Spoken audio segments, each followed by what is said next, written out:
अस्सलाम वालेकुम नाज़रीन, सोशल ट्विटर में आपको खुश आमदीद कहते हैं। एक और मुआहिदा या लॉलीपॉप। एक साल पहले नवाज हुकूमत ने एक मुआहिदा किया जिसका आज तक नहीं पता चला। आज का मुआहिदा 4 नुक्तों पर मुश्तमिल।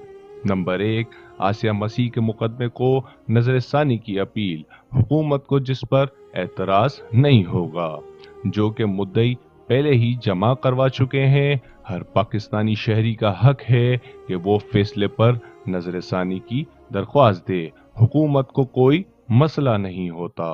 नंबर 2, आसिया मसीह का नाम फौरी मुल्क से बाहर न जाने की फहरिस्त में शामिल किया जाए। हुकूमत ने इस पर कहा जो तरीक़ेकार है उसको इख्तियार किया जाएगा, कोर्ट हुक्मनामा जारी करेगी।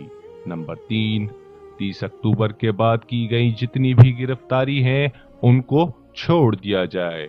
किसी पर अगर एफआईआर दर्ज नहीं हुई तो हुकूमत उसको छोड़ देगी, वरना कोर्ट के तरीक़ेकार को इख्तियार करना होगा।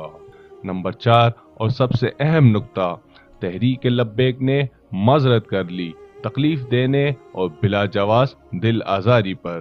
ये नुक्ता ही सही है कि माफी मांग ली गई। जनाब, इस माफी की कीमत पाकिस्तान को 30 अरब की पड़ गई या शायद उससे भी ज्यादा।